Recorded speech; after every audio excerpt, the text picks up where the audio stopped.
बिहार में अक़लियती इदारे को पूरी तरह से बर्बाद करने की हुकूमत कोशिश में जुटी है। ये कहना है MIM के रियासती सदर अख्तरुल ईमान का। अख्तरुल ईमान ने कहा कि उर्दू एकेडमी, उर्दू मशावरती कमेटी, बिहार मदरसा एजुकेशन बोर्ड और उर्दू के वो सभी इदारे जिनका ताल्लुक हुकूमत से है, सभी को एक साजिश के तहत खत्म किया जा रहा है। MIM ने कहा कि हालत यह है कि गरीबों को अक़लियती मालियाती कारपोरेशन से मिलने वाला कर्ज स्कीम भी अब बंद होने वाला है। MIM का कहना है कि जिन मदरसों की जांच कराकर उन्हें मंजूर कर लिया गया था और वहां पढ़ाने वाले असातिज़ा की तनख्वाहें शुरू की गई थी, अब एक बार फिर से उन मदरसों की जांच कराने का ऐलान किया गया है। अख्तरुल ईमान ने कहा कि ये सब कुछ ऐसे ही नहीं हो रहा है, बल्कि एक मंसूबे के तहत अक़लियती इदारों और अक़लियती समाज को हाशिए पर रखने की हुकूमत कार्रवाई कर रही है।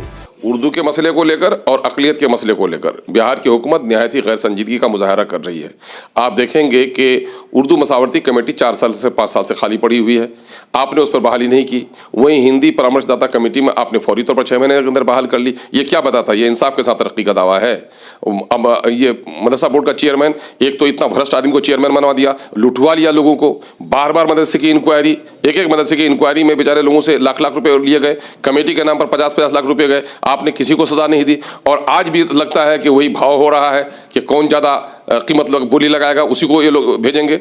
ये समझ में नहीं आ रहा है भाई तालीम के बारे में हुकूमत क्यों नहीं संजीदा है। और मदरसा बोर्ड के चेयरमैन के बहाल नहीं होने के नतीजे में मदरसे की वैकेंसियाँ नहीं आ रही हैं, कमेटियाँ नहीं बन पा रही है, असातिज़ा की बहाली नहीं हो पा रही है, मदरसे में ताले लग रहे हैं, लोग रिटायर कर रहे हैं।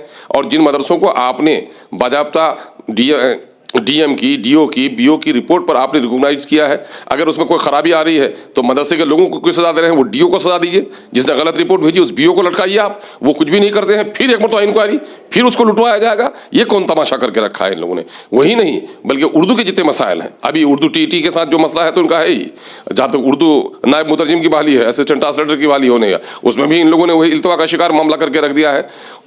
बहैसियत मजमूई जो अक़लियत के मसाइल हैं उसके तरफ से हुकूमत रूगर्दानी कर रही है। अभी देखेंगे लोग BJP साथ नीतीश कुमार जी थे तो लोग समझ रहे थे कि साहब NDA के ज़बान बोल रहे हैं, लेकिन लालू जी के साथ जब आ गए तो लोगों की खासकर अक़लियतों की और दलितों की और उम्मीद वाबस्ता हो गई कि अब हमारे लिए काम होगा। लेकिन सुन के बड़ा अफसोस हो रहा है कि वज़ीर आला ने अभी वज़ीर आला जो वो है कर्ज है, माइनॉरिटी लोन है, उसमें इजाफा करने की हम लोग सोच रहे थे कि कुछ इजाफा की जाएगी रकम, कुछ आसानी की जाएगी लोगों को देने कर्ज देने में, लेकिन वज़ीर आला ने कई जगह की गुफ्तगू में कह दिया है कि इसको उद्यमी योजना में हम शामिल कर रहे हैं। भाई दूसरे डिपार्टमेंट्स में अगर अक़लियतों को मुनासिब हिस्सा मिलता तो अलग से इसकी मिनिस्ट्री क्यों बनाई जाती है ना? अक़लियतों के इन्हीं खदशात के बाद कि मेजोरिटेरियन पॉलिटिक्स में यही होगा कि जो लोग कमज़ोर होंगे उनको दबाया जाएगा। यही वजह है कि कॉन्स्टिट्यूशन में भी अक़लियतों के तहफ़्फ़ुज़ात की बात कही गई है। और एक मिनिस्ट्री बनी, मिनिस्ट्री को डिफंग करके रख दिया आपने। 571 करोड़ की मिनिस्ट्री, आपने 500-600 करोड़ की कोई मिनिस्ट्री होती है क्या? तो ये तो बड़ा अजीब तमाशा करके रख दिया है इन लोगों ने।